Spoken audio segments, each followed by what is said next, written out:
Korean people, lovely. Korean dictator, no. Korean food, lovely. Korean dictator, no. No, he's not it, no. No, Mr. Unnom. Oh, God. No, we need more weapon-grade plutonium.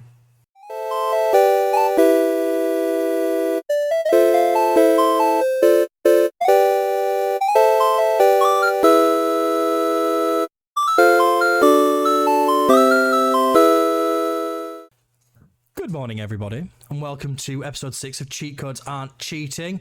You'll never guess what I found. That's right, more rarer than the female clitoris itself. I've only gone and found Dark MCR, everybody. Hello.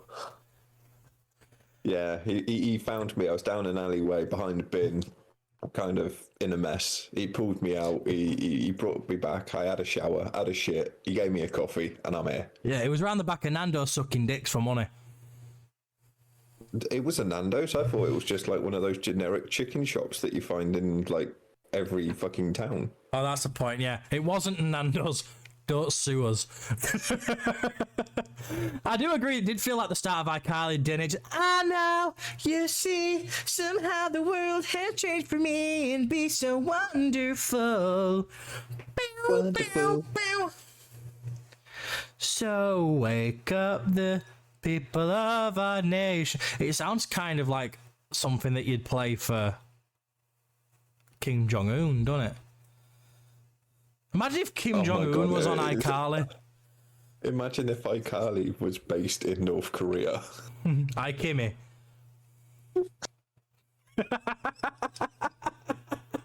Oh God, he started it off. I know, Rusi. I stole your nukes for me. It is very racist. But when it's against an evil dictator who wants to nuke the world, I don't think it's as offensive. Korean people, lovely. Korean dictator, no. Korean food, lovely. Korean dictator, no. No, he's not it, no. No, Mr. Unnom. Oh God. No, we need more weapon-grade plutonium.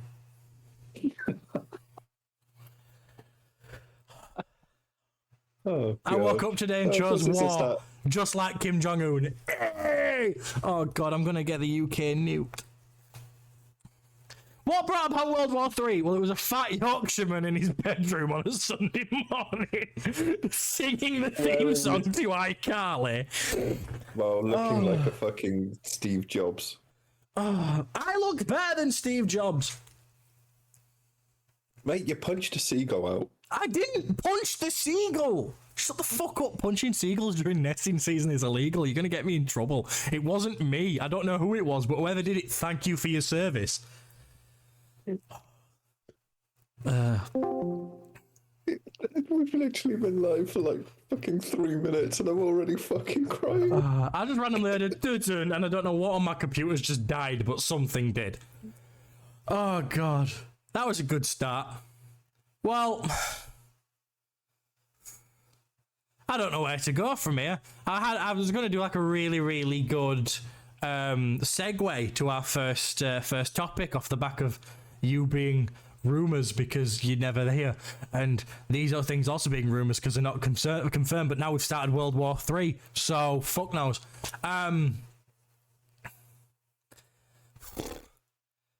On to the first topic on the docket. I'm saying docket because Sam loves the word docket. I really do. We have 3 game rumours. I'm going to save the best till last, but we're going to start off with the first one, which is... It's rumoured we will be getting a remaster of Assassin's Creed Black Flag. Or a remake. Sorry, not a remaster. I know they're 2 different things. Oh, we're talking about the remaster, not the sequel. Yeah, it's a remake. So it's Assassin's Creed 4 being remade in the new engine. Oh, that might actually take the biscuit away from like Origins and. So that could be amazing if done correctly. Yeah, but it's Ubisoft, the people who are putting blockchain in every single game that they make now. So. You know, yay. What do you think? Do you reckon they're going to screw the pooch on this like they do everything else they touch? part of me is holding out hope because Assassin's Creed games, I haven't played Valhalla much. That's something that I need to play a lot more of. But Origins and Odyssey, they were some of the best because of the upgrades to the systems. If they do it correctly and they don't fuck us over with blockchains and all that bullshit and just give us the game that we've already know and love in a remastered, glossy, beautiful format and upgrade, I think they'll be fine. But if they do the blockchain, they're taking something great, they're shitting on it, they're wiping it in, and they're expecting us to still love it. I heard the dunk and instantly saw your face. It was like the child has just like fallen over, and you know that it's sudden change from laughing to like that brief second of and then crying. That was you. It really hurt, man. I just scrapped a funny bone off the corner of my desk. I was trying to be so silent so I didn't interrupt you. I'm so sorry. It's all right. But I do feel like with Ubisoft though with this, I feel like they've been working on Skull and Bones for that long, and then they've sat there going, we're never going to get this game done, what do we do? And then they've decided to pop their heads up above water for a bit and see what Capcom are doing, and thought, fuck, they've done 3 of their old games in a new engine and it's worked really well, so let's just do that. Thing is, though, I don't have an issue with that from a Skull and Bone. I know it's not on our docket or anything because I love the word docket. Skull and Bone looked to be a really good game on the first couple of reveals and trailers and stuff. But then you realise that when they were showing the gameplay of it, it was all fully upgraded, end of the line ships. Yeah, they gave us endgame stuff. What was the early game going to be? So if they're scratching Skull and Bone, or they're just going to release it as a half-assed game, fucking go ahead. But as long as they do not toy and play around with our Black Flag, with the beautiful sea shanties and the amazing story, and they just give us the game on the new engine, I will have no issue spending the same amount of money as I did back in the day on Black Flag. I would pay the same amount for the same game just for the glossy graphics and the upgrades that will most likely be added. I hope they bring the multiplayer with it. I really enjoyed it, because I don't know if you remember it, they had a multiplayer mode called Wolfpack, where you had to go around and kill AI targets as a team, and you had to do it within a certain time frame, and obviously it added more time as you got the kills, and eventually if you ran out of time you failed. And you got some awesome rewards for beating that game. I remember I used to play Wolfpack all the time with my mate Callum, and then when they re-released Black Flag for the last gen, because obviously it was a 360 and PS3 exclusive originally, well, not exclusive, but you know what I mean. And then they re-released it for the next gen. They didn't bring the multiplayer across with it, I don't think. No, I can't remember. I completely forget that it was a 360 game. Yeah, it's so long ago. It is, but it's a timeless classic. It's like I know that it got shafted, but Assassin's Creed 3. I loved 3. 3 was one of my favorites. It got shafted. It was a shame. It was a shame the way 3 went. But yeah, going back to this one though, I do feel like as long as they don't try and push the blockchain shit and they actually stick with what it is, I reckon it could be a success.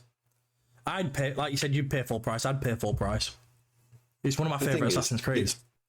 Exactly. It's everyone's cult. It's one of everyone's cult classic Assassin's Creed games. There's always one game that everyone flocks to, and that's either Black Flag or, I would say, Brotherhood or 3 or Origins. I must admit, when I'm stuck for something to do, I tend to lean towards the Ezio series a lot. Yeah. So, like, give us the updated graphics for Black Flag. I'll pay full price for it. Just don't fuck with it to the point where you're putting blocks and shit like that in. Yeah. If you do that, Ubisoft's going to go down in the rankings of a decent developer. Well, they did it with Breakpoint, didn't they? When they saw that Breakpoint was failing, they thought, how can we save this game? I know, NFTs. I was like, who the fuck looked at that and thought, you know what? I've got a really good idea. The whole fact of Breakpoint, you compare that to Wildlands. Wildlands was a fucking masterpiece, and they tried to live up to the masterpiece that was Wildlands, and they failed on every account, in my opinion. Yeah. I couldn't get into Breakpoint because it was just such a skewered story. I liked it. I thought the story was good, but I feel like there was too much going on at once. The menus were awful to navigate. It was hard to find what you needed to do next. The map was too samey the whole way through. The one thing I liked about Wildlands is even though it was a huge map, all the regions were different. Whereas with Breakpoint, it was all just jungle and forests and maybe some lakes. And it felt a bit... I have a love-hate relationship with Ubisoft. I regularly buy their games, but I think the company's a piece of shit and their whole blockchain NFT stuff's stupid. And I feel like the fact that everything's linked to the Uplay is stupid, considering I bought some microtransaction stuff in Valhalla, and then when my Uplay account got hacked and I lost it and I had to make a new Uplay, I lost all the stuff I'd paid real money for. It wasn't linked to my Xbox account or my save. Yeah, that stupidest shit ever. There's things that they need to sort. There's things that as a company they need to sort, but I mean, I'm the same. I pay for nearly all of the Ubisoft games. Yeah. Do I sit down and actually play them all? Not really. Assassin's Creed's probably the only franchise that I've gone through and played the most of.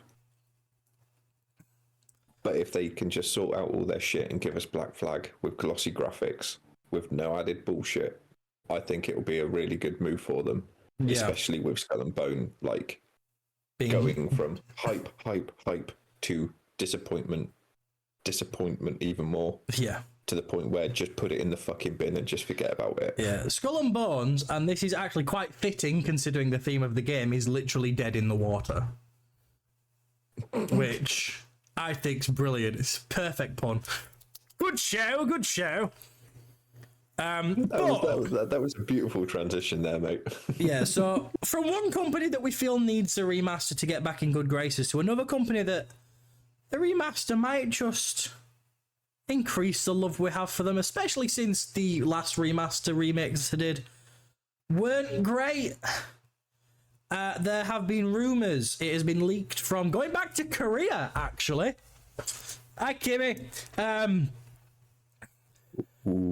It has been leaked by a Korean online storefront that next year we are getting a new unannounced Red Dead game.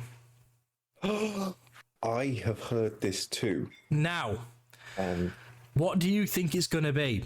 I don't think it's going to be a new game. I think it's going to be something to do with Red Dead Redemption 1. The only thing is, I don't know what context that's going to be in. What I think it's going to be is Red Dead. It's a leak that's been heard, not just from the Korea. I think it's going to be Red Dead Redemption Undead Nightmare remaster. Ooh. Or Red Dead Redemption Undead Nightmare 2. That's not a bad shout. I mean, it would be fitting that they've got the full game with like actual timepiece Western. Undead Nightmare did fucking amazing. Like, I loved that game. It became a cult classic, did brilliant. Undead Nightmare. Yeah. So it would be fitting for them to do an Undead Nightmare a little bit further back from the John Mason story with Arthur Morgan. Yeah. See, my thoughts on it was, are they going to give us... Because I know obviously there was a period where they were making a remaster of... a remake of Red Dead 1 in Red Dead 2's engine, and then it got scrapped. My wonders were, is it going to be that one made for current gen? Because I would love that. Being able to literally play all the way through Arthur's story into John's and then boot up the new Red Dead 1 and play through that in the same engine with the whole map. So you have like the new area, the main area from the first game, and then Mexico as well. That'd be insane. But then my other thought process is what it could also quite easily be. Could it just be Red Dead 1 for Switch? I hope it's not Red Dead 1 for Switch, because Red Dead's a huge game and my Switch could not fucking handle it. I reckon it could handle Red Dead 1. Red Dead 2 definitely not, but I reckon Red Dead Redemption 1 could be quite... Considering they might do Witcher on a Switch. Yeah, but it would just be. I hope that it's a remaster, and as you said, Red Dead 1. But I hope that they do it in the sense that if they're doing Red Dead 1, they do Undead Nightmare and remaster that at the same time. Yeah. And release it as a whole package, new gen, great quality, like great visuals, and you can play through, as you said, Arthur Morgan, John Marston. John Morrison. I nearly said and then into Jack. The fucking WWE star. Yeah, because it would be cool to sit there and you play John, and then you play. They played Arthur, sorry, then you played John, then you played Jack. But I also want a spin-off game with Sadie. I would love a spin-off game with Sadie, and I've mentioned this in some like forums online and stuff, and people are like, no one wants a Red Dead game where the main protagonist's a woman. I'm like, no, you don't want one where the main protagonist's a woman. I don't care about the fact that Sadie's a woman, I care about the fact that Sadie's fucking cool, man. That's the thing, there's so many fucking characters that they could do extra games or spin-offs or like little 40-hour pieces with. Even it not like an open world thing, or taking the open world that they've got now and just putting it back a little bit with like some of the characters that we've seen. Yeah. I don't know. I think if it's the remaster of 1, I'm going to cry at the end. I cry every time I play Red Dead, whether it's hackers or story, so... I cry every time I play Red Dead because I watch it so many times on YouTube when I'm watching like the top 10 like the biggest endings or finales in games, and that is always at like number 3 or 2 every game, and I cry. I shed a tear every time. So going back and seeing it in a glossy way, I think it'll be really good to see, but it's also going to hit me right in the feels, and I will be a blubbering mess the first time I watch it. I have noticed, though, weirdly, that a lot of people seem to have come back to Red Dead. Like, my sister's come back to Red Dead. Me and Cole have been playing Red Dead recently. Next step, Nick, he's been playing Red Dead. You're playing Red Dead. I've seen so many news articles about Red Dead. The missus. Yeah, so many people are playing Red Dead now, and it's just kind of come out of nowhere. And I'm like, it's nice to see this game, considering Rockstar have sort of left it, abandoned it and shit, that the community's still there. I actually really love that. Well, the thing is, it's the whole Rockstar game scenario, isn't it? GTA, for a very long time, didn't have anything going for it. It was just a standard game. And yes, with that game, they've released updates and updates and updates with heists and new flying vehicles and stuff. But Rockstar, they make games that last. Yeah. It kind of goes on to the following topic that we're going to be going on to after the Red Dead. They make games that are so monumental that last. I mean, GTA's had how many fucking years of being like near the top of every gaming list? Over a decade. Yeah, it's kind of insane. But it's stuff like, I could still happily go back and play Bully, LA Noire, like Liberty City Stories, San Andreas, Vice City. Them games are so old now and so janky, and I could still happily go back and play them. Maybe not the remasters, because they were terrible, but... The remasters were really shit, but when you go back and play the old... Yeah, the actual original ones, it's so fun. Like our good friend Rufy used to do. Playing through the entire storyline of Vice City, then San Andreas, or vice versa, and just watching that as an adult. Yeah. They're timeless classics that will always go down, and you can always revisit them, jam out to those old tunes that you forgot about, or live in your head rent-free. It is something, but I feel like that's a similar thing for me. I have a similar relationship with Rockstar games to what I do with CDPR games, which is no matter how long it's been, I can just kind of pick them up and crack on. Like, even if I'm halfway through a game, I can just pick up and carry on where I left off, and it doesn't matter. Yeah. Because they're so well designed that I don't need to sit there and think, shit, what button's this again? Everything just kind of flows, and it's natural, and the world's there for you to just do what you want. And it's just, I love it so much. That's the thing. It's all the same. I mean, Red Dead, GTA, the same controller structure, and I hadn't played Red Dead for about 4 years before coming back in like the last 2 months, playing through it, starting a brand new fresh account through my Xbox, and just going through like the campaign or doing the online with my partner. It's like, at the end of the day, those are games that you can just dip in and out of. Yeah. And if they are releasing a new one or remastering a new one or giving us Red Dead Undead Nightmare 2, I'm happy with whatever they throw at us, as long as it, again, doesn't fall under that same Ubisoft way of blockchains and microtransactions and shit like that. I think we're safe with Rockstar. I do think with Rockstar, no matter what they release, it's, even if it's short, even if it's not what we particularly wanted, I reckon it's still going to be something that's going to be a success because it's Rockstar. It's very rare they swing and miss, which is a good thing. But going from one company that doesn't swing and miss to a company that misses a lot yet is somehow still beloved, we have one more game leak, and this is going to confuse everybody.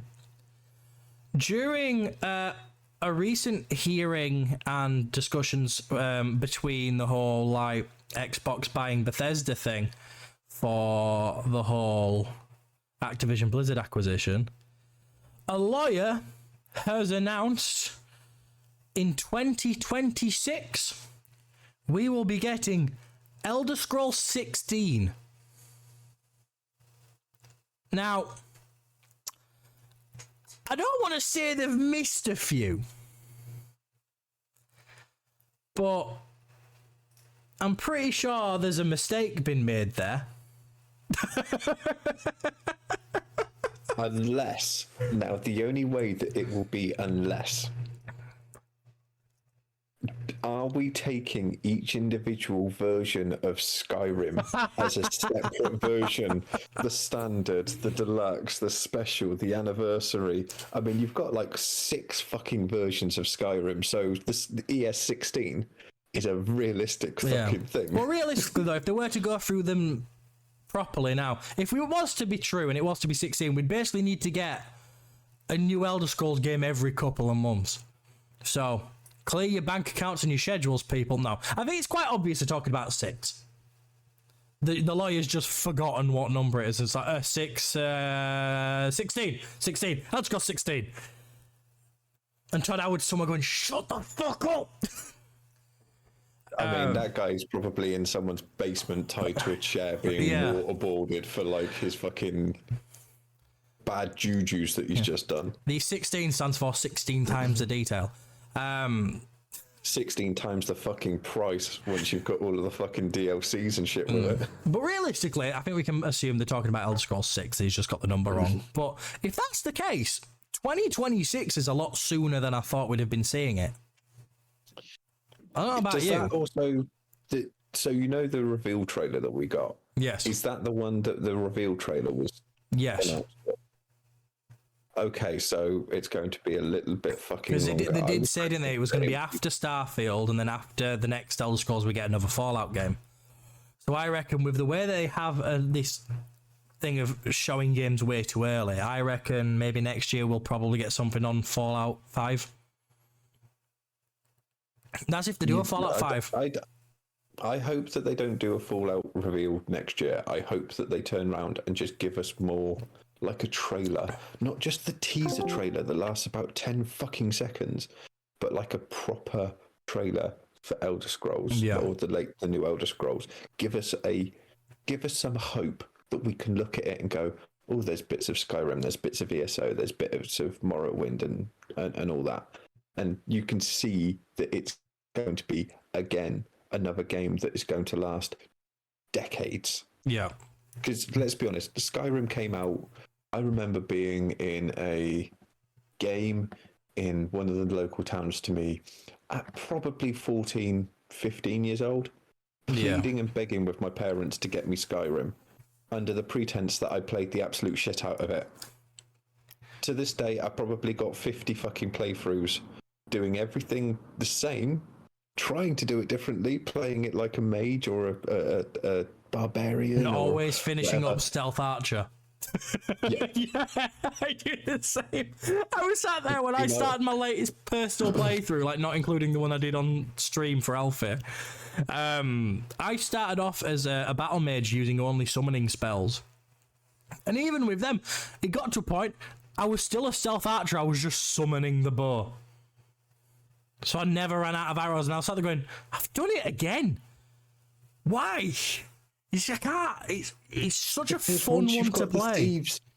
Once you've got the Thieves Guild armor, yeah, because it looks fucking sick. Yeah, once you've got the Nightingale stuff, you're unstoppable. Yeah. But I'm happy for it. Elder Scrolls 16 or 6 or whatever the fuck we're calling it. Elder Scrolls 42.5. But yeah, Elder Scrolls I'm looking forward to Ultimate it. Deluxe Anniversary Special Edition. Big chungus pack. Yeah.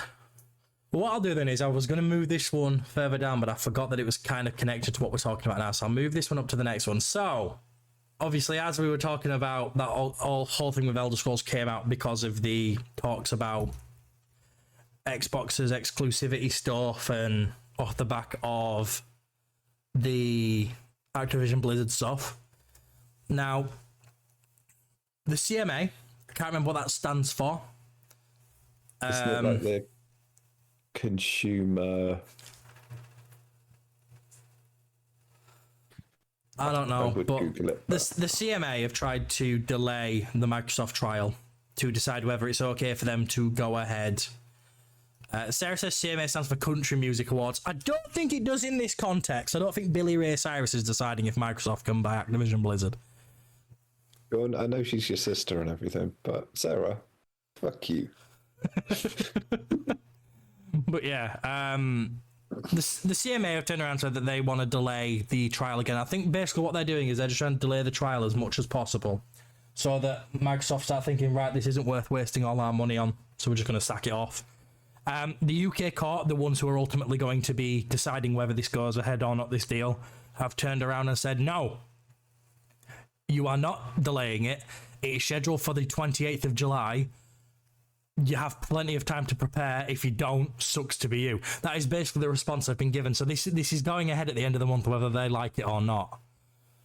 Which I don't think there's anything they can really do to stop the deal going through. Because they're not breaking any laws. They're not breaking any laws. And the fact is, the UK is one of the only countries that is blocking this. Every other week, you are seeing a new thing saying this country accepts and is all for the deal to go through.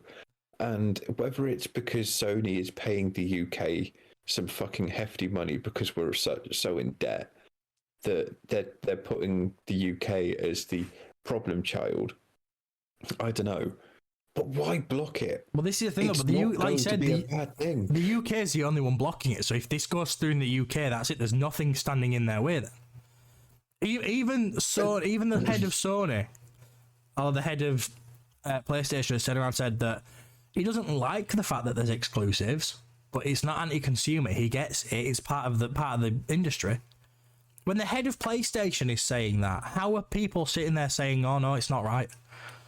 When you've got Phil Spencer turning around saying, we're not doing this to make everything an exclusive to stop PlayStation being able to use our stuff or to then charge them double the money for the rights to have that game on their console. It's not for that. They want, from what I can understand, the deal is to get gaming in the hands of everyone through Xbox Cloud and Activision Blizzard. That's big fucking titles that, unfortunately, Activision side of things, they're going downhill. They're not the same beloved, timeless classics that we remember, like Modern Warfare 2, Black Ops, all that sort of stuff. It's not that anymore. Lord Nightmare, thank you. CMA's Competition and Markets Authority. Oh, thank you. Chat's got us covered, like always. You guys know more than us. Thank you very much. We just say random words on this podcast. You make it all make sense. Yeah, I start World War III. Sam gets John Marston's name wrong 3 times in one sentence. And you guys educate us. That's how it works. Sarah, you were not close with Country Music Awards. Fuck off.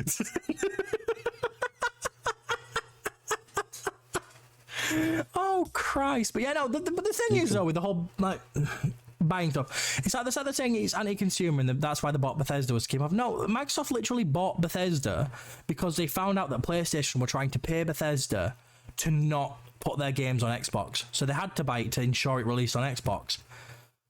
Like, and the thing is, any Bethesda title that's come out since then has been on PlayStation, so they've not done, it hasn't done the opposite. It hasn't. Redfall. Which game? Not that that's... fuck off with that fucking bin. Redfall's PS5 version was halfway done when they bought it and they scrapped it after saying they wouldn't. Which is naughty, I agree. But then again, having, as a PlayStation users in chat and listeners, think about it. You've seen the state that Redfall released in for the console that didn't get cancelled.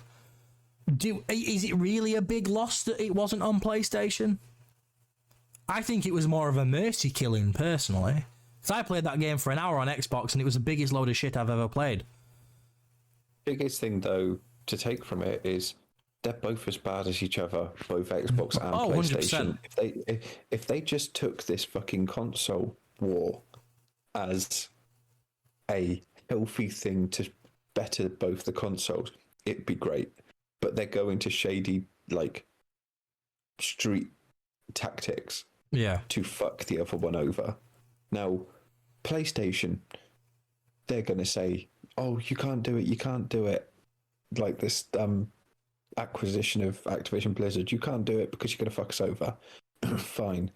Phil Spencer and Xbox have come out and said, no, we're doing it because at the end of the day, that company's failing and we have the money to buy it to try and make it better again. And we're not going to, like, stop you from having those titles on your consoles and stuff. Fuck it. I want Warcraft on console. Warcraft on console would be amazing. Warcraft on console would rival ESO and 100% and everything like that. If Warcraft, that's one thing that limits me with Warcraft is you have to be at a computer, and it's very rare I can be asked coming up here off stream and sitting and playing a game. But if Warcraft was on consoles, I would probably, because I still play ESO quite a bit, I'd probably scrap ESO and go on to that. 100%. You wouldn't see me for another fucking 15 years. I have dedicated so much fucking time. 4 accounts for Warcraft. I wouldn't be seen anywhere else. I'd get myself that brand new Xbox Series S or X, the 359 quid one. Is that the black Series S? Yeah. That's a pretty sexy console. Honestly, as soon as it just for Warcraft. I've got the money, I'm buying it. I'd buy that just for Warcraft, so that I had next gen graphics. I'd get a 4K TV, just get 4K, and you wouldn't see me. The podcast, I'll be doing it while I'm raiding or Mythic.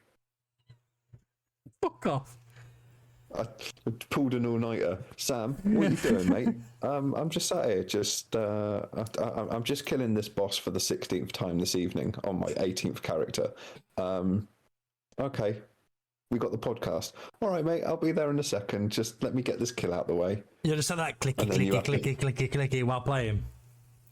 And then I could see you doing that. No, not see me doing it. I am going to do it. You motherfucker. To be fair, though, it's good because, like we've been told, if Elder Scrolls 6 is coming in 2026, it gives us plenty of time that you could sit and sink some more hours into Warcraft. I'm going to be doing the same when Starfield releases. Between Starfield and Phantom Liberty, because Phantom Liberty is like a reboot of the whole Cyberpunk game because it's like 2.0. I can't wait.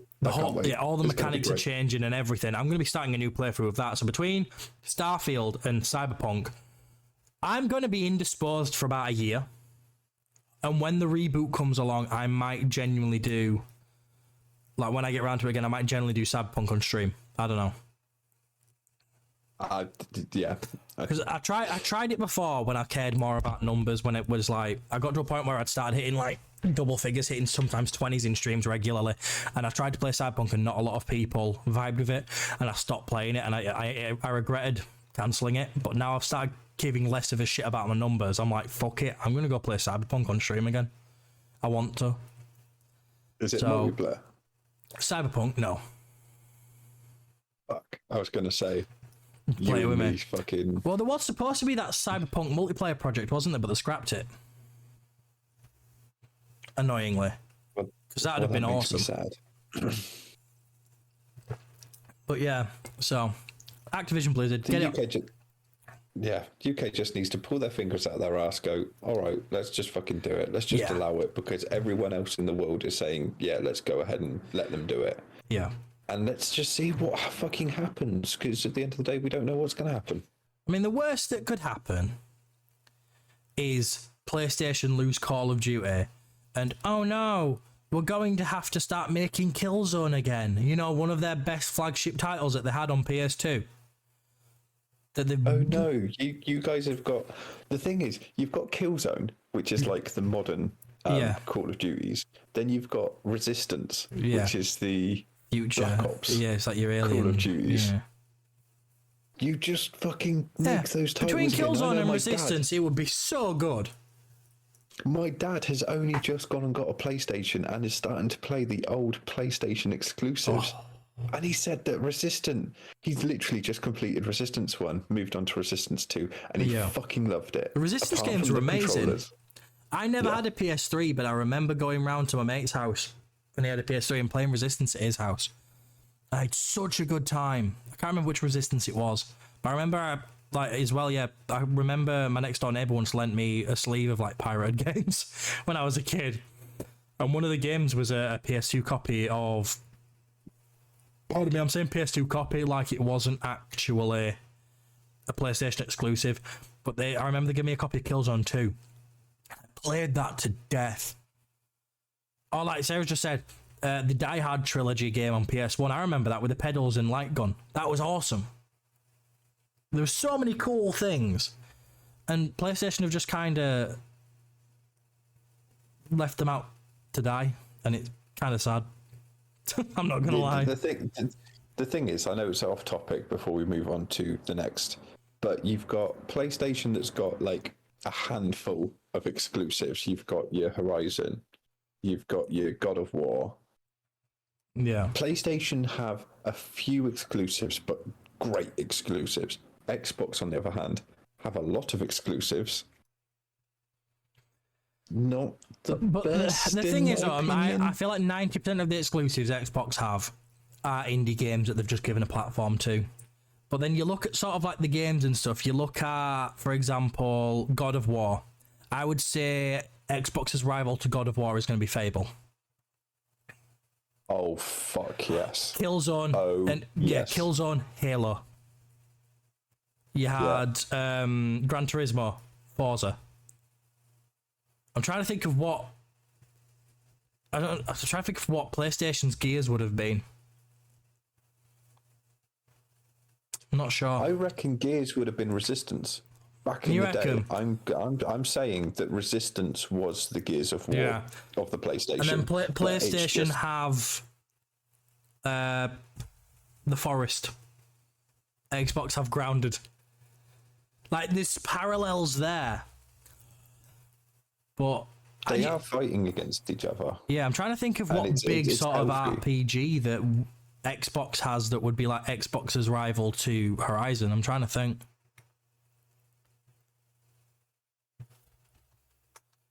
There's got to be something, surely. But I'm blanking on what it could be. I'm blanking on... Leave Shirley out of this. No, fuck Shirley. I don't know what Xbox's... Do you know what Xbox exclusive I am pissed off never existed? I'm really upset that we never got Scalebound. Scalebound should have been amazing. Also, they've got Last of Us, we've got State of Decay. Last of Us is a lot better, but we've still got State of Decay. Scalebound... I like State of Decay. I do. Scalebound was a third-person RPG. It gave me sort of like Devil May Cry vibes with the art style, but you played a person with a dragon arm, and that gave them a link to they could talk to a dragon and ride a dragon, and it looked fucking amazing. And it was supposed to be the launch exclusive to go with the Xbox One release back in the day. And it never came to fruition. They cancelled it, and I was fucking heartbroken because it looked amazing. Your character had these headphones on and a Walkman, and he'd put, well, it wasn't a Walkman because Sony would have gone ape shit, but he had like an MP3 player. He'd put the little headphones on over the top, and then it was fucking insane. It looked beautiful. I'll send you a link to it after stream, but yeah, Tomb Raider and Uncharted, that's a good comparison, even though Tomb Raider was only timed exclusives, wasn't it? There was going back to your question about RPGs, you had Lost Odyssey. Lost Odyssey. I don't remember that one. It was an exclusive for Xbox, but it was quite a good RPG game. Well, if you look at what we've got, we actually had some good stuff, man. Hi-Fi Rush was one of my favourite Xbox exclusives in a while, though, I've got to admit. Nightmare, thank you for the hydrate. You went mad with that Hi-Fi Rush. It was so fun. It was great. It's like so every brilliant. ADHD child's fucking dream. It was amazing. Chaos. I'm still yet to finish it, but it was so good. But yeah, so going on from one legal case about gaming, we have another one in the news. And this will be one that is the music to the ears of a lot of people. The Dutch government is going to ban loot boxes in games. Is that just for their country? Like, they're not going to allow it in their specific country? That's just for their country at the minute. That's just for their country at the minute. But because they're part of the EU, it's likely going to have a knock-on effect. But basically, so the UK won't get affected by it then? Probably not, but I feel like if it does have a knock-on effect with the entire of the EU, that's such a large portion of gamers that aren't going to be able to access loot boxes. It makes you wonder, are they just going to scrap loot boxes and find another way to make money? Because I feel like a lot of companies now have sort of ditched the loot box system and gone to the battle pass system, where it's no longer gambling because you can see what you're going to get. You've just got to put the time in to get them. Or if you don't have the time, you can buy your skips. I've never been against a battle pass in any game. With Call of Duty, I used to buy every season's battle pass to get all of the skins and stuff like that, and the XP boosts and stuff. I think battle passes, because it's something that, yes, you pay a bit more money to, but you get to see what you're going to get, and at the end of it, you have a big shiny reward. Yeah. Loot boxes, on the other hand, when you're buying a crate that's like, oh, I could get something really fancy, or I could just get a load of fucking trash that I've just spent a couple of quid, 10 quid, 20 quid, whatever. If they go for battle passes, I'm happy with that, because it's an optional thing that I can do. And if I go through and go, oh, there's nothing on there that I want, and I'm not going to play this game, I just won't get it. Well, I think my favourite thing about a battle pass is you can buy it whenever. You can progress it, because every single place always has the free stuff and the premium stuff, and so you can progress it even if you don't own it. And the one thing I've always loved with a battle pass is there's nothing stopping you from hitting the top level of that battle pass without owning it, and then sitting there and going, right, what can I actually get from this if I pay it? Because I'm already at the top, so it doesn't matter. And then looking at it and going, all right, I'll pay for it and I'll unlock all this stuff instantly. I like that choice, because you know what you're going to get. It's not gambling anymore. But I must admit, I do that with Genshin quite a bit. That's my game of choice at the moment. And when I'm playing through, I complete my battle pass, and then I do have to just go through and go, okay, so I can get this, and this for this price. Okay, that's worth it, because it's going to be a strong increase of things. And the thing is, with games like Genshin, it's things that you're actually going to use to better your characters, to build them up. Whereas other games, it's skins that don't have any fucking meaning other than looking kind of cool. I suppose the difference is, I don't think I've never played Genshin. Is the PvP in Genshin, or is it mainly just PvE? It's PvE. Exactly. So like you can have stuff that increases your character's defense, attack, stuff like that. Whereas with stuff like Overwatch, if you give them stuff that is more than just purely cosmetic, then it gives an unfair advantage to those paying for the premium. You know what I mean? So I do get in certain games why it has to work differently. I do feel like the way that it works for Genshin works for you. What, your issue's Call of Duty? Is that because they give you the blueprints that are ridiculously fucking overpowered? What, you mean like the tracer bullets when that first came to Warzone and the first tracer bullet pack came in and it was like, oh, there's no difference in the damage that your bullets do, but there fucking is, because I get slaughtered by them. So you know what? If you can't beat them, you fucking enjoy them. Yeah. And I bought that fucking tracer pack. But again, Activision Blizzard though, shady dealings. It's like when they made that rose skin, a lot of people bought it because it was a black skin, it was good for camouflage. And then because it was such a broken skin, rather than offer people a refund and remove the skin, they changed the skin to something hideous, and everyone was like, well, I don't want this skin now, I want my money back. And they're like, well, no, because you bought it. It's like, this isn't the skin they bought. That's like them buying a jumper and you going, oh, that jumper's ugly, I'm going to give him a fucking sandal, but just one. And then you going, well, you paid for it. You bought it. You wanted it. It's like, yeah, I wanted the one I bought, not the one you've fucking given me now. Yeah, it's ridiculous. It's not a good way of practicing. No. No. But yeah. So I think. So you go. Sorry. I think with the Netherlands ban, because there's only been a handful of countries that have banned loot boxes so far. I think this could be the beginning of the end of loot boxes. If it's a knock-on effect throughout Europe, it will then be a knock-on effect for the rest of the world. Yeah. It's just, it needs to go. Loot boxes, they've not been good since they first came out. They're not good. And it's about time that we said goodbye. Yeah. But apparently, I might be wrong with this, but the reason it's taken so long for these to go is the initial law didn't have anything against loot boxes, so they couldn't put in legislation against loot boxes. So the Dutch have waited until there's been a moment where they can amend some laws, and they have amended a law to give them the platform to change the legislation on loot boxes. So they've adjusted a whole law around this just so they can basically say, oi, Overwatch, fuck you. And jobs are good. I'm saying using Overwatch because it's a picture of an Overwatch loot box I've got in front of me. But there's that. So that's officially going. So if you are living in the Netherlands, good for you. You've been cured of the cancerous side of gaming, or one of the cancerous sides of gaming.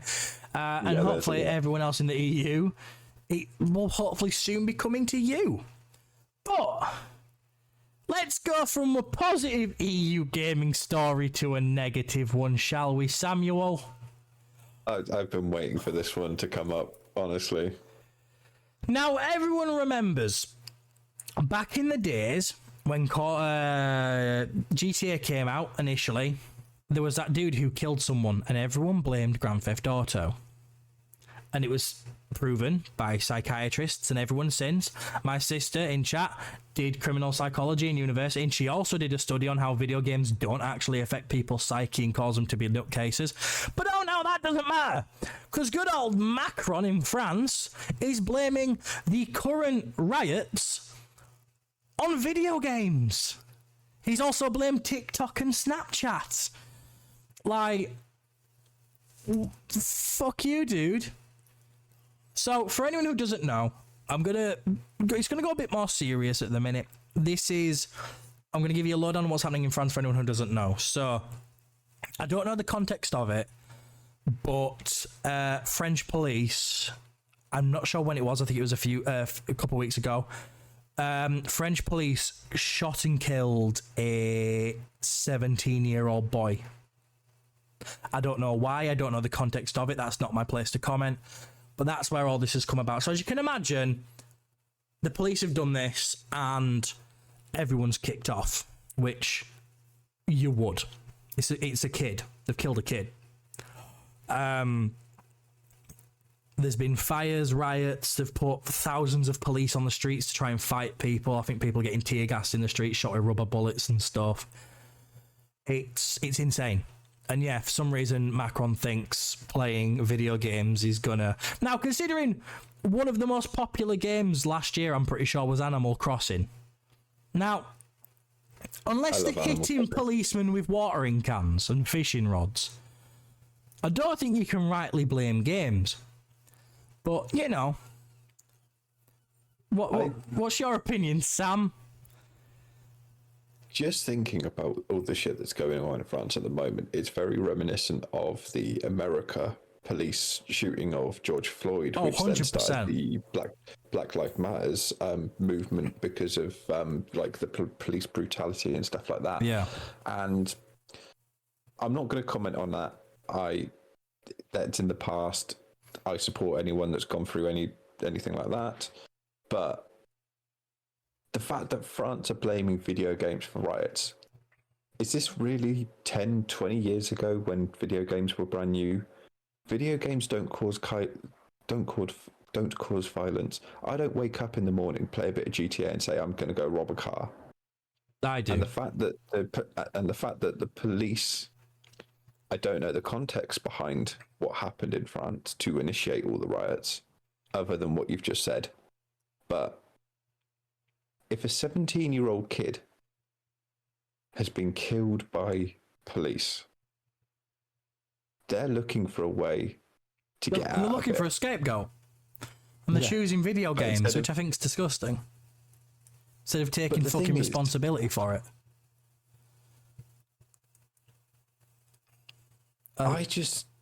It's just why? Because obviously over there, they're police armed, right? Yeah, I believe so, yes. And they will have done because the lad was shot and killed, so I'm assuming so. Yeah. The only time in the UK that we have armed police is at certain events, but it seems like a full-on thing for France. What they should really be blaming is the weapon culture and the police culture with the whole fact of handling weapons. You just have to take the similarities between France and then what happened in America. But don't come and blame video games, because let's be honest, how many video games, you don't play Fortnite and think I'm going to build a tower and shoot someone from it, because it's not fucking real. Yeah. It's graphics on a fucking screen. And I'm sorry, but video games make me want to stay indoors and continue playing these games. Yeah. Not go out and anyone actually playing games is too poor to leave the house. Yeah. Except the Dutch, because they're being protected by their government. The rest of us are too poor. But whatever his fucking name is, Mackerel, whoever, the fucking French. Fucking Mackerel! I've heard so much bad shit about him. Like how he's not popular. Video games. Why the fuck is he still in power? Why the fuck is he still the voice of that country? Yeah. I know that he's been through a lot of shit. So why don't they do what they do, like they did here with, unfortunately, Theresa May, when we thought, she's not doing her job right. Theresa. We kicked her out. Do the same with fucking Mackerel Face, whatever is fucking snail eater Mackerel Face cunt. Stop! Don't call him snail eater. It's racist. Okay. Mackerel Face is fine. Do they eat snails over in France? Yes or no?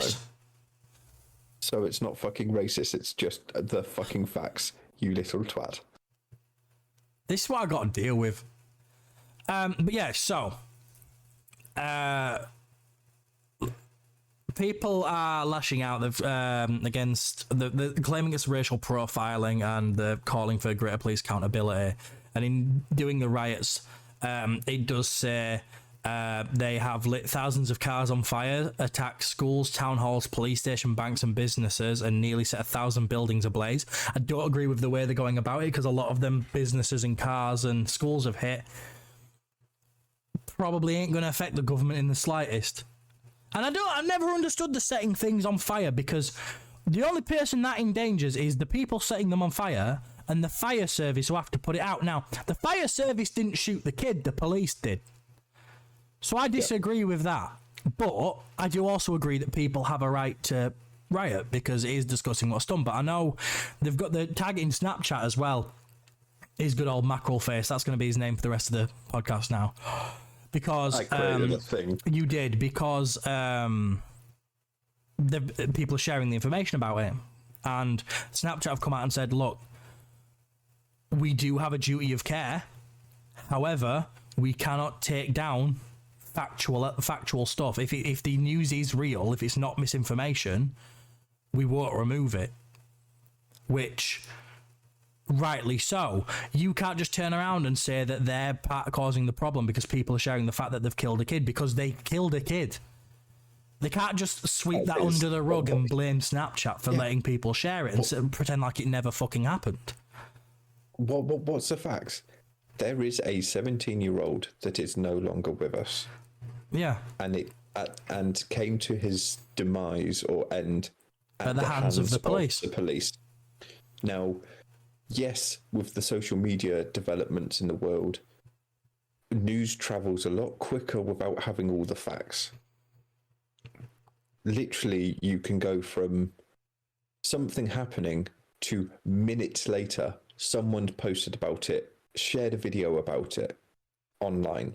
Yeah, which I feel like is a blessing and a curse, because it does mean that a lot of the time the context is lost. Like we've explained here, we don't know the context of why this kid was killed, but I don't know about you, but in my mind, I don't think there's ever a reason for a 17-year-old to be murdered. Unless he was straight up shooting at the police, but I've not read anything about that, so I'm going to imagine that didn't happen.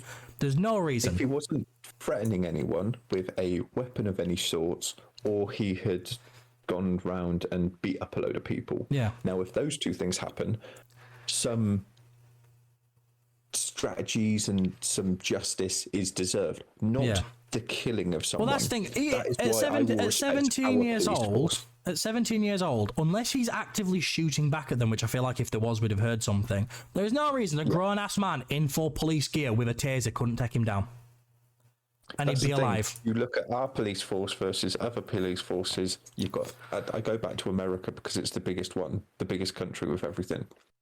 If they were handed, like if they didn't have the gun problem that they had where everyone has the right to carry, they should be using tasers so that they don't shoot these people. But unfortunately, their country's got this whole shenanigans going on. Yeah. France, on the other hand, doesn't have legal firearms. So the only people walking around with those firearms is the French, like the police. Why are they going around with these most likely MP5s? Because that's just like their handgun or SMG of choice for any like military force or police force. Yeah. Why are they going around doing that? Yes, there are bad things going on, but if there's no need for that to be out on the streets, tasers, it is a non-lethal way to neutralize a situation unless the situation dictates it, like a firearm has been seen, this guy shot this kid at 17 years old, has shot people or has used a knife to stab people. There should be no reason, not only the fact that he was a teenager, he wasn't even an adult because an adult is 18, he was 17 years old, he wasn't even experiencing life yet. And for him to have lost his life to the police force, which is meant to protect with their use of firearms, there's no excuse. And then you've got Macroface blaming video games, social medias, and teenagers. And teenagers. But this is an old guy that's still set in his old ways, that isn't the most loved person in the world at the moment because he's made so many bad decisions. Yeah. It needs... They need holding accountable. And using video games as a scapegoat isn't going to happen. It's been disproven in so many different studies that it doesn't do it. It's not true. It doesn't actually affect people's behaviour and psyche. I mean, I imagine in some rare cases it does, but they're the exception, not the rule. You know what I mean? The thing is, when you look at it, like studies and stuff, video games don't cause people to be violent because when we don't want to be violent, because we're getting the dopamine and that hits like that from playing the games and experiencing these things. Why would there are a few occasions where video games have caused someone to look at life and go, yeah, I'm going to do this. But the thing is, I don't think that's video games doing it. I don't think it's a video game causing someone to be violent. I think that's a violent person playing video games. Yeah. There's going to be something underlying there. But yeah, so France aren't very popular at the minute, and I do hope anyone who is there, anyone who's like sort of in the areas where the riots are happening, I hope you're staying safe, stay indoors, lock your doors, just look after yourselves. Yep. And I think the upper hand from it all is, as you said, stay indoors, stay safe. But yeah, I think the main thing to do, if anyone from France listens to this other than Maze, because we know what Maze gets up to, if the riots are turning to from a peaceful, we want justice riot to a criminal riot, that's when you need to look at it and go, you've kind of lost the message behind the riot. Yeah. And that's when you need to take a step down and return it back to the police. Because at the end of the day, what's to say that the police, and I hope this doesn't happen at all, but I hope that if it did turn like that, what's to say that police won't happen again to a protester, and then that's more loss. And the sad thing is as well is there's probably police in there who share the same views as the rioters, but it's their job to put that uniform and stand out there, and they'll be getting battered and bruised and have stuff lobbed at them, and they probably are just disgusted at this policeman's actions as everyone else. It's like when you saw, going back to the George Floyd thing like you talked about, there were police there that sit there and said, no, we agree with you, we're disgusted by what the dude did and he should be held accountable. This is the one thing for anyone who's listening who doesn't know, I am ex-police. So this sort of stuff is stuff I do feel very strongly about, because the one thing I've always stood by and said is, no one hates a scummy copper more than good coppers. But because we're all under one window, when one of us does something wrong, we all have to be held accountable, which is right. It is right. Which is why you do look at places like, especially police forces are viewed as institutionally racist, because unfortunately there is racism in there. And it's not good enough for most of us to not be racist, because we should be all holding each other to that personal accountability, that there shouldn't be any room for it anyway.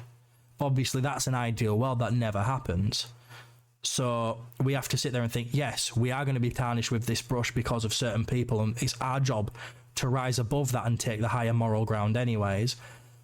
Because, and this is one thing that we've always said, is we will in the police, you will spend every day seeing multiple different people, and at the end of your career you've probably dealt with thousands of different people. However, most of them people you've dealt with probably only ever have one run-in with the police, and it's probably you.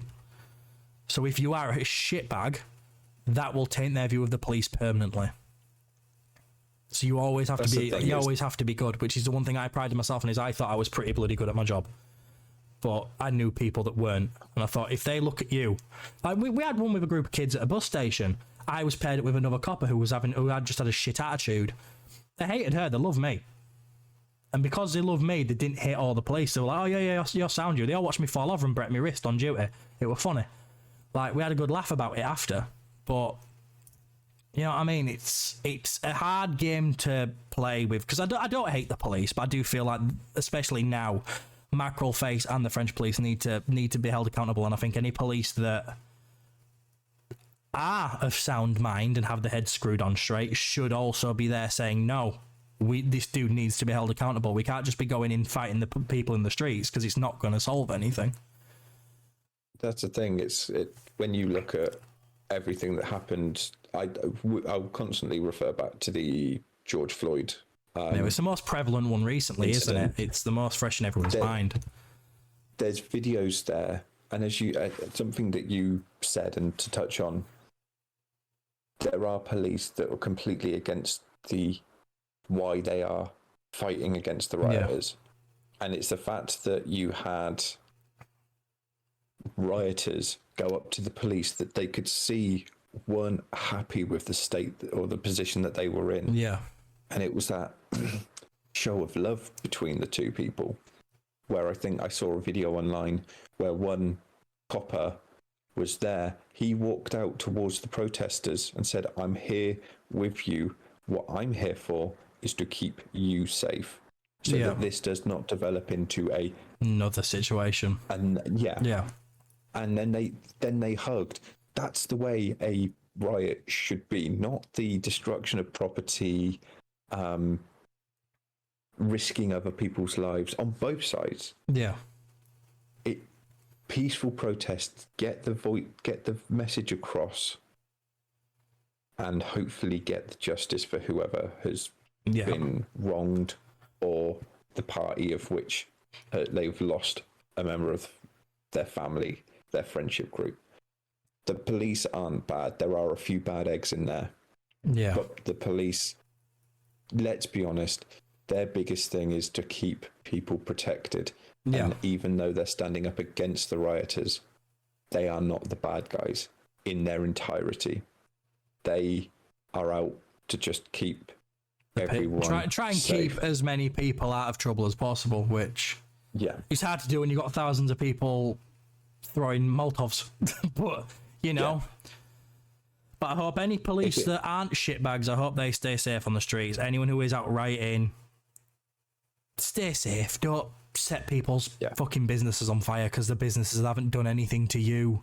And anyone who isn't part of it, just stay out of it. Stay as far away from possible. Stay safe, because it's going to get messy. Voice, get your message across, but don't harm yourself, harm others, or harm property and business. Yeah. Because you're just losing the message that you had. And all they'll do is tax you more at the end of it to repair it. Exactly. So from that, we're going to go into a lighter note, because that is a very serious topic. Yeah. Steam have come out and said they are not allowing AI-made games over copyright issues. Now, the title of this article is a bit grey area. They are allowing some. If you make an AI game, because obviously, as you know, there's been a lot of controversy with the AI stuff because it's basically taking over people's work and sampling it to create something new. Anyone who makes anything with AI generated content in it now has to prove to Steam that every piece of source material that the AI has gone through is either fair use or owned by the creator. If it's copyrighted, they'll say no. Which, it's... I think that's fair, personally. I think that's 100% fair. Yeah, it's like Steam is basically trying to save and keep the genuine creators of this online material safe, and actually give them accounting. I can't think of the word. Basically, the creators some acknowledgement and safety. Yeah. At the end of the day, they've spent their own personal time creating the models, the backgrounds, the music, the code, whatever. Yeah. And for an AI to just collate everything for one person, it could literally be one person in their bedroom creating a game with all this different stuff, puts it on Steam, bam, they're making money off someone else's handiwork. And I think the fact that one of the biggest PC game stores virtually is turning around and going, no. Honestly, I've always loved Steam, even from the early days when Gabe was still like in power. Yeah. But it's a power move though, because it wasn't that long since, was it, that Epic got in trouble for someone using their generated store, and it turned out half the assets in Epic's library were copyright infringed. And someone tried to make a game using it and then tried to put it on, and they were like, well, no, because you can't use this stuff. And it's like, well, Epic, you've put it on as fair use. And Epic got in trouble for that. So I feel like off the back of Epic having that, for Steam to then say, well, we're doing this, I feel like it's such like a big fuck you to Epic. And I'm living for it. It's so petty and I love it. But I do feel like it's the right time for them to do this, because obviously, I don't know if you've seen the news articles this week, but a new NSFW AI mod for Skyrim's released. So you can basically make all of the... Sam's downloading that this afternoon. You can basically... It takes all the voice lines from the people and samples them through again. So you can have sex scenes with characters fully voiced. And as you can imagine... There's something with Warcraft as well. Was that a similar issue? That it's not so NSFW, but an AI. It's an AI add-on that goes through and voices all of the quest lines for every single quest in Warcraft Classic. That's pretty cool. Great. It's a great thing to have those things voiced, but from Skyrim's point of view, the NSFW, I mean, I won't ever need porn again. Just saying. Oh, Lydia! Come here, darling. But it's weird because it's the Huntress. Give me the Huntress. The other week when Felix was on the podcast, we were talking about this. It's like, it was such a cool idea because the mod initially released, not NSFW, it was just a thing that people could use to... It actually let you do it as well. If you put your microphone on, you could speak into it and it would process what you're saying in real time. And they'd respond to you and they'd remember conversations. And I remember me and Felix were talking about it. And we were like, this is really cool. But then we were like, you could fuck with this so badly. Like, our topic that we got onto is, if you really wanted to, you could make Lydia a hardcore Nazi. You shouldn't, but you could, realistically. And it's probably going to happen because there are shitbags out there. And now, a few weeks later, here we go. Oh, they're fucking all of the AI characters now and making them do voice lines. And as you can imagine, a lot of the voice actors are not happy. Because why would you be? Why would you sit there and be happy if you voiced a line that's just like, hello, weary traveller, would you like ale? And now your character's going, oh yeah, Dragonborn, just like that, rip me arsehole. You know what I mean? It's not going to go down well in the voice acting community. I wouldn't be happy with it, actually. I don't need an AI to do it because I've now got that voice line of me just straight up saying it. But yeah, it's a weird one. And I feel like it is a dangerous game. I'm going to go through and clip that, and that's going to be a sound clip. That's probably going to be the opening sound for the podcast. I'm not going to lie, for when we edit it in. That's going to be my text message tone. Just saying. Every time you get this, oh yeah, Dragonborn, rip me, daddy. But why do I keep doing this to myself? But yeah, so there's some issues with that, which I do feel like when you've got stuff like that, it is a dangerous game. So like having Steam being there, like, no, look, if you're going to use any sort of AI thing, you have to prove you own all the assets. Otherwise, we're going to get rid of it. I know that's not going to be the same for mods and stuff. I wonder if Nexus mods are going to do a similar thing. Or, let's face it, if it's an NSFW and it's probably Lover's Lab that's released it, in which case you've got no chance because whoever runs that is fucked in the head. But it is what it is. I think the big AI content shit that's going on. Yeah. AI has become such a big thing at the moment. It's so prevalent. You can use AI for anything. You can use it on your phone to have it as a personal assistant that learns your habits and behaviors. You can use it to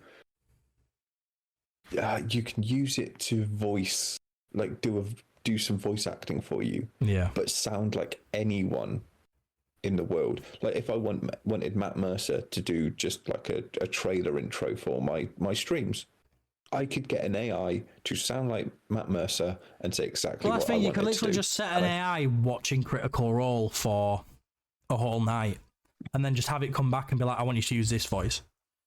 And it'd do it. But it's stuff like, you go down TikTok nowadays, every fifth video is like Plankton or Freddie Mercury singing a song. And it sounds like they're actually doing it, and it's pretty cool. But it's also at the same time, it's a dangerous game.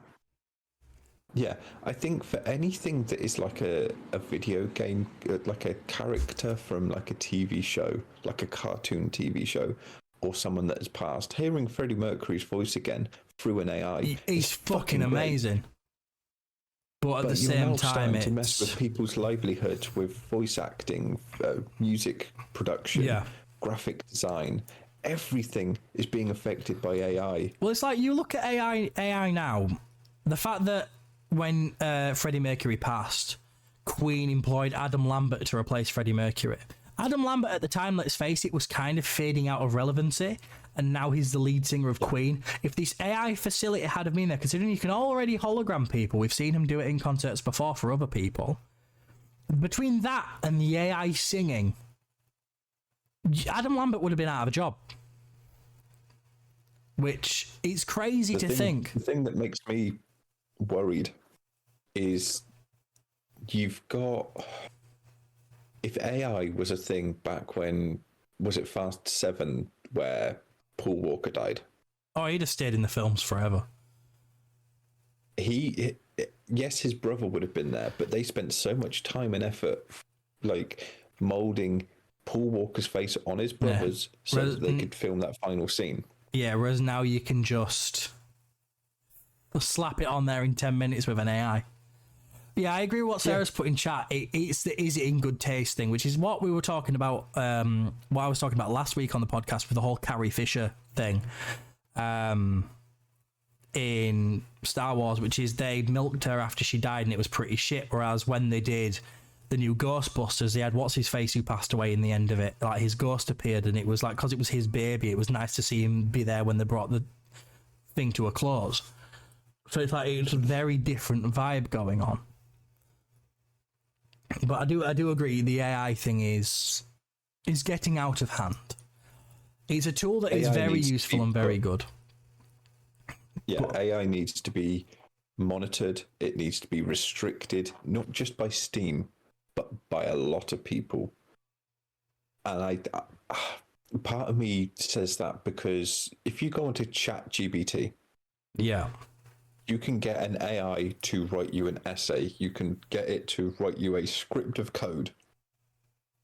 And it's not the fact that I'm worried that Skynet and Terminator and all that sort of shit's going to happen.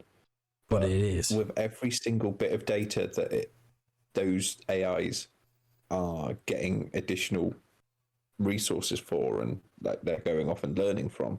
Yeah. What's not to say that it's AI is harmless at the moment to a degree, but what's to say that it's not going to be even more harmful in the future? Yeah. And I think with Steam restricting AI content, it's a good move. And I think that more people need to take that same stand. They all need to start restricting it, giving power back to the people that are actually making the stuff, and not an AI just grabbing this, that, and the other, molding it together and saying, "Here's a brand new piece that we created. Thank you very much. Give us money." Yeah, but I mean, at the same time, there's like the ChatGPT mod for Skyrim, the non-NSFW one. That mixed with the ever-evolving VR platform. Them two together, being able to put a headset on and go into this world that, once you've modded it, looks real, and sit there and actually have conversations with the AI companions who remember your conversations and actually give you active responses and stuff.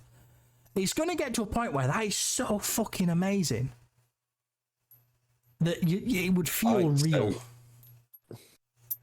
So I would want that for something like a Sword Art Online game, an anime that's based on VR. Yeah. I would love that. I'd love to play a game and actually have a full-blown conversation with an AI. Yeah. They remember it, and I keep going back, and I get a good relationship with these people. It's great. But the fact that AI is so loose on the world at the moment, because everywhere and everywhere. I mean, my TikTok comes up and shows the top 10 things, top 10 AI websites and apps to use for each individual thing. Yeah. Like writing essays, coding and stuff. There's so many videos that could pop up on my TikTok about that. And it's like, there's so much diversity with these AIs now. They're everywhere. Put them back in the box. Give them a bit of a restriction. And we can go from there. Yeah.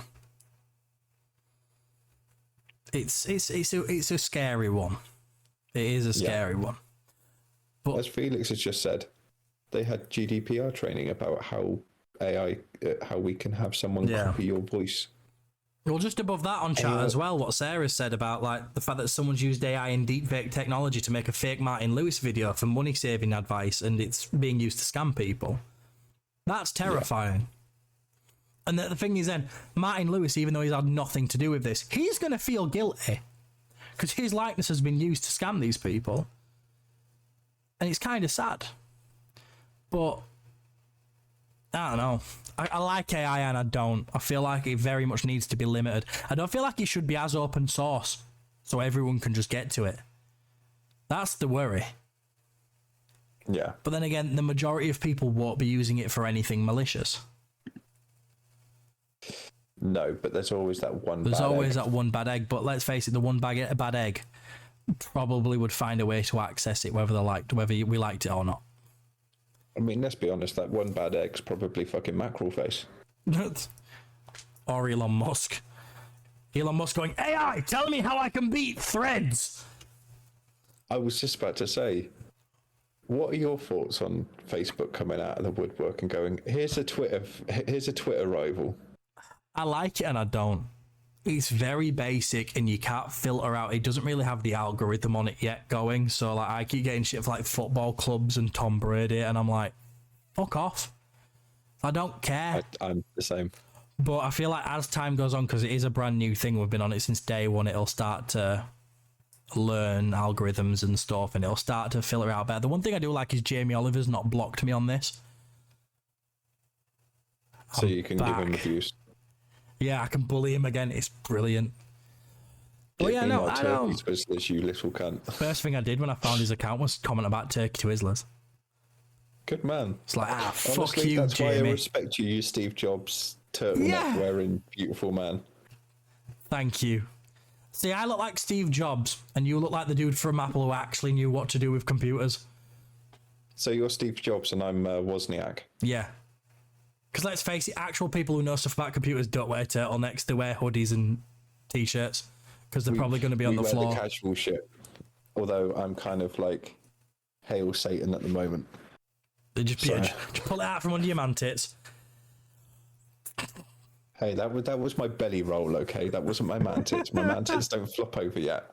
There's still time. Mine do. But yeah, so I think we've said everything we can say about AI, really, haven't we? Other than just repeating ourselves. So we'll move on to the next one. Yeah. So the next topic is Gollum's Studio. We're supposed to be making the next Lord of the Rings game. That's now been cancelled, and the developer is no longer making video games. Daedalic Games are no longer in the video game developing industry. Sorry. It says here they're undergoing many changes following the poor reception of the game.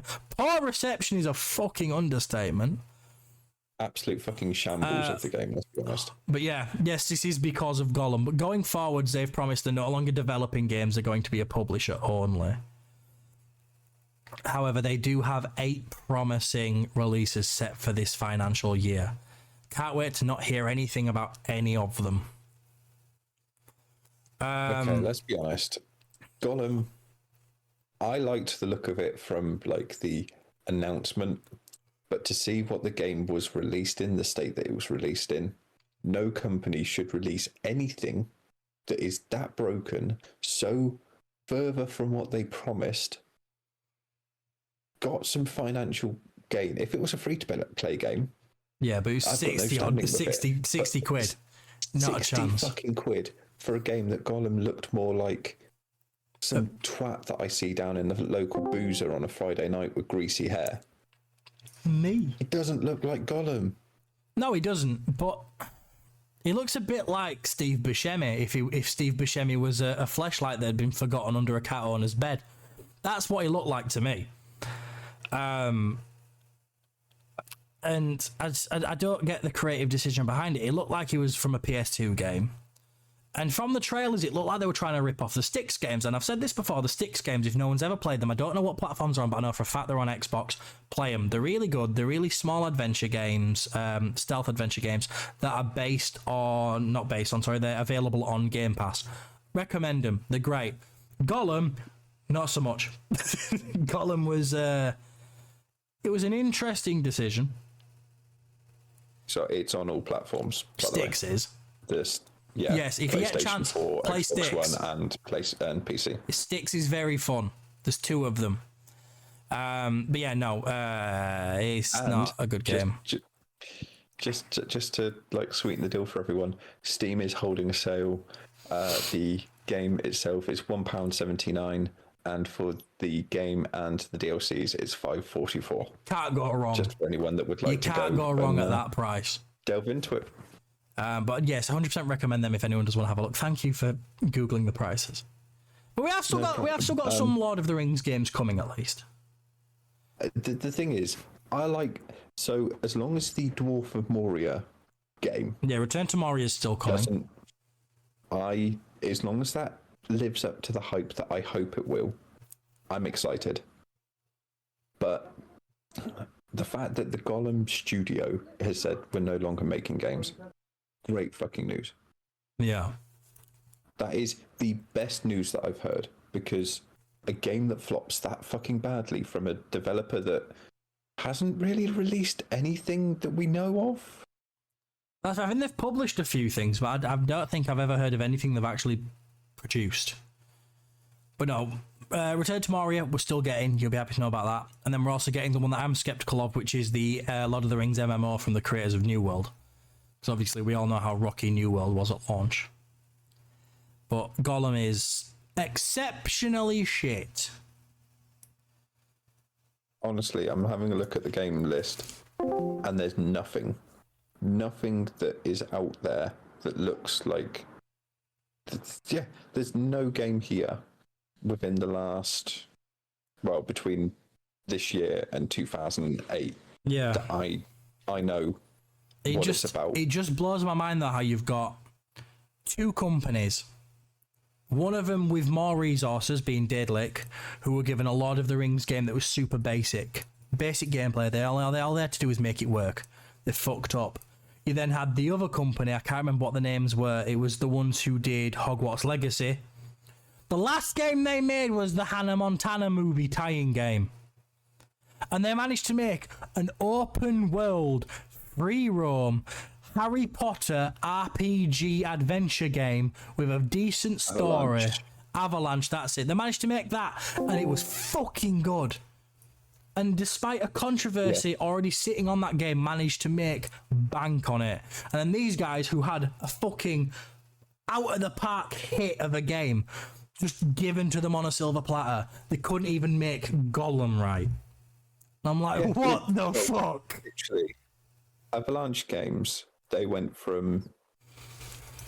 They made a couple of the Mortal Kombats back in 1996. Yeah. They then went to making the Rugrats games. In the 90s. And then the TAC games. Were these all in the 90s? Moving on. TAC games, early 2000s. Okay. Like 2002, 2004. Then a big leap to 2007 when they made the Hannah Montana game, all the way through to 2014 when they made Disney Infinite. They're the developers for that. It was also pretty shit. Then they made, in 2017, they made Cars 3, the video game. Which was also pretty shit. And then to come out of the woodwork with these small titles that were just, they were just given the access to make, to then go from Disney Infinite to Hogwarts Legacy. It's a massive leap. Yeah. And the fact that, as you said, Daedalic fucking... They were handed this game on a silver platter. All they needed to do, realistically, was make a decent looking stealth game. That's all they had to do. Yeah. But it's shit. It's buggy. It's full of deathlock positions. So so you can't save scum it because you just spawn and get detected and spawn and get detected and spawn and get detected. The gameplay is repetitive and dull. The people are repetitive and dull. The colour palette of the game is repetitive and dull. Steve Buscemi's hairy cat fleshlight face is there. And it's just... There's so much bogging it down that it's very hard to find a positive to say about it. I think the only positive I could probably say about it is if you frisbee it across a garden, it catches good fucking air. But how the person with the walk in the park game fucked up, and the people who were given an impossible task to outdo a controversy to make a perfect Harry Potter game, having only made mediocre shit games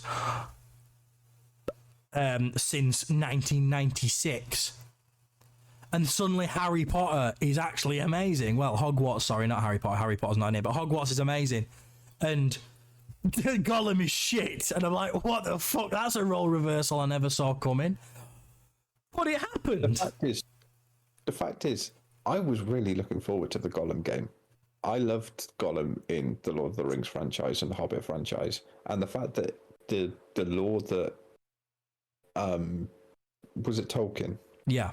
Before I fuck this up, the lore behind the entire Lord of the Rings franchise that Tolkien made, there was so much that it could have gone with. There's so much there, but they swung and they missed. Yeah. And then you got Hogwarts, which was like, we knew a few things about the past, but it was basically a brand new game. Yeah. With brand new lore that doesn't even have to tie in with anything to do with Harry Potter.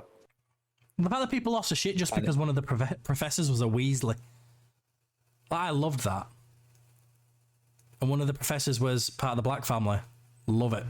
And don't get me wrong, there was many an issue with Hogwarts Legacy. It wasn't perfect, and it was one of them for me I struggled with. Once I put it down, I struggled to pick it back up again. I've still not finished it. But for all intents and purposes, exactly the same. It is a solid game. It's aesthetically pleasing.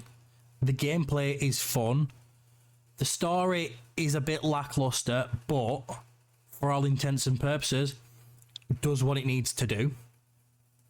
Like, I can't complain about the game. Like I say, it's by no means perfect, and I'm probably not going to finish it, but I enjoyed what I played. The fact that when it comes to Harry Potter, you've gone from the old Harry Potter games that were on like the PlayStation 2 and 3. The movie tie-in ones. Where you were literally collecting beans in like the first couple with like... Mate, Ron Weasley in the Prisoner of Azkaban games going, oh, you've got beans!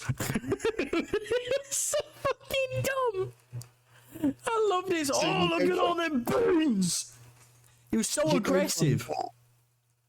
To then learning the botany, learning all of the spells, because you only hear about 4 fucking spells in the films. Yeah. Really? Well, that's the thing in the films. Your Expelliarmus is just like your Swiss Army spell, really, isn't it? Yeah. Literally, it's do you really hear of Wingardium Leviosa after that first iconic one? It's like when the teacher will allow Hamara to open some locks in this, like the first movie, and then suddenly by the rest of the movies, it's like either every door's unlocked or it's like, oh no, it's locked, we'll find another way around. It's like, just fucking allow Hamara it. Oculus Reparo. How many times? If you think about it, Oculus Reparo. Oculus is glasses, Reparo is repair. So surely you'd just change Oculus to Limbus Reparo. Oh look, Harry's arm's fixed. No, not Professor Lockhart in the second movie. Fucking dick. Sorry. You are so passionate. I got too into that. The thing is, I don't even particularly like Harry Potter that much. I'm a fan of him, but I wouldn't say I'm like, oh my god, this is amazing. But I don't know why. I just really got passionate about that spell. Sorry, everyone. But the fact that a game developer can't make a game good in this day and age, or they're an old developer that has come out the woodwork, been given the golden chalice, and then fucked it up. But the thing is, we see it with a lot of people, a lot of these smaller developers. Yeah, we get really good, we get really hyped for something, and it fails. Yeah. Would you like something else to be? Would you like something else to be hyped about? Your sex tape is going to be live this evening. Yes. No. Tomorrow. On OnlyFans. OnlyFans.tv/Orchbother. It's just me wearing a turtleneck and nothing else. Among Us is getting an animated TV series on CBS. Made by Owen Dennis, who is the same creative mind behind Star Trek Lower Decks and Big Mouth. So, it could be interesting. Realistically, I can't see it being interesting, considering none of these people have mouths unless they open the torso and eat you. Would it be like a comedy horror, do you reckon? I don't know what it's going to be like, because the only time that your character speaks in Among Us is when you speak. Yeah. Now, are they going to do it where it's a silent thing with like background music with text on a screen, like a manga series, but animated to the TV? I think that could be cool. But if they're going to turn around and start giving them faces, it's basically like it's like Space Alien meets Power Rangers. Yeah. Or Space Teletubbies with fucking monsters that come out of their chest to eat you. It could be fun, it could be a good laugh, but... Yeah, there's no information on sort of anything about it other than the fact it's happening. So, Among Us is one of those games that came out during lockdown and it was funny as fuck. But the fact that it's now overhyped to the point where we're getting an animated series, I can't see it doing well. Well, that's the thing, though, is it's one of them where, because it's based on Among Us, I'm like, that could be shit. But if you just turn around and tell me we're getting a comedy horror animated series based on a load of people where there's like aliens who kill people and pretend to be them and try to act like human beings, I'd probably sit there and say, you know what, that sounds like a pretty funny concept. Like, you just have a random dude just appears behind you, right, creepy, and he's like, yes, I too am man person. Like, that could be quite funny. But the fact that it's got the Among Us thing slapped on it, I don't know what it is about it. It just feels like it's going to try and be too relatable to the game. And with a game like that where nothing is actually that funny about it, it's the players that make it funny. Yeah. Yeah. I'm not sure where it's going to go with it. Exactly what you just said, though. Among Us wasn't a good game deep down. It was a player base because of the people that you'd get into a voice call with. Be in there, and it'd be funny as fuck. And like, you just look at the days when it was first started coming about. Disguised Toast, his big thing was having the big IQ plays of like saying that he's with this person and that person. Yeah, it was the funny parts like that. How are they going to translate that into an animated TV show where the characters, unless they're going to be voiced like us in Discord calls, it's not going to hit well. Yeah. You might as well just call it Among Us Cocomelon Edition. Cocomelon! Fucking hate Cocomelon so much. Fudge! Yeah, no, it's one of them that I do feel like there is potential there for it to be a good show, but I'm going to remain skeptical about it. Definitely going to remain skeptical. Just like the squirrel. I'm honest. But... Yeah, it depends. If I can watch it on something I've already got, I'll probably give it a go. But to be fair, Big Mouth for me, I don't particularly find that this is going to upset some people. I think Big Mouth is pretty shit for the most part. There are funny elements to it, so I can sit and watch it and still quite easily enjoy myself. But it's never something I go out of my way and watch. The only reason I watch it is because Huffle watches it. I've never watched it. Star Trek Below Deck, I think, is the most boring shit I've ever seen in my entire life. I would rather have an anime that's like really dips into like the horror side of things and have it be made by the people who made like, I don't know, bloody Castlevania. That for me would be a much better animated game tie-in. Because they could take a game like Castlevania, which, yeah, there is a story there, and yes, it's quite a big lore thing, but for the most part, you're only playing it for that Metroidvania gameplay. And they can make an anime with a solid story all the way through. And yeah, like I said, the lore there is already established, so they've got something to work with. But I feel like they can do more with less can that company. Yeah. Whereas I feel like Big Mouth and stuff like that, one of their strongest assets was the John Mulaney writing and voicing in it, which John Mulaney isn't doing much of that anymore because John Mulaney is currently fresh out of rehab and trying to recover from that. That's what his whole latest Netflix special was about. So I don't know. It's gonna be. Like I said, I'll give it a go if I can get on it for free. But I'm not gonna go seek it out if I can't. I'll just fuck it off. But that is our lot, Samuel. Yeah. Just like Harry Potter, we have had the lot.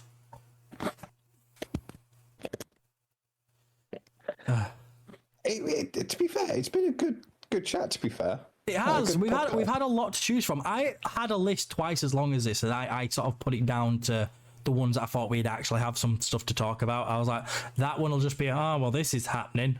Move on. Yeah, like, but you know, we'll skip that shit. So. Well, considering mean, before we we can even maybe started, go we in started 2 World hours. War Three. So it's a perfect example of why we're so great on this together. But yeah. We've been going for near 2 hours now.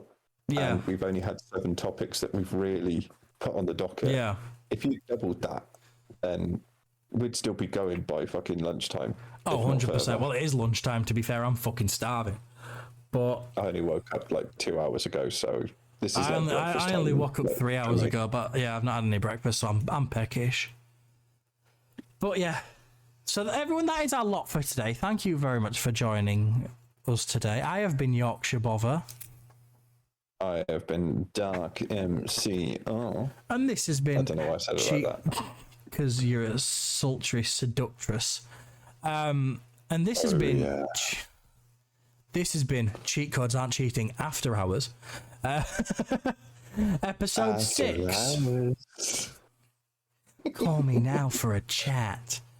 And we shall see you all in the next one, which won't be for a couple of weeks because I'm away this weekend coming up and I'm away the week after. I should be back at some point, but I don't know how much energy I'm going to have because I'm going away for a week. But words are hard. The 30th will probably be the next. Yeah, depending on energy wise, depending on how I'm feeling when I get back, because I'll be getting back on the day before. Probably the 30th, we'll see. I'll double check all the new stuff, and if it's a bit stale, if there's not much there, we'll probably drop it back a week just to give more stuff time to build up. But we'll be back. But until next time, everyone, stay sassy, stay slutty, stay sexy, have something good to eat, have a laugh, have a cry, have a wank, have a very nice rest of your days, and we shall see you all in the next one. Toodaloo, au revoir, and goodbye, everybody.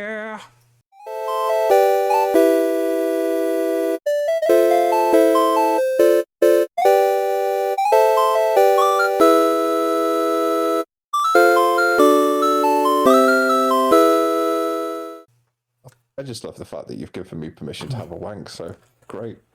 Fuck's sake.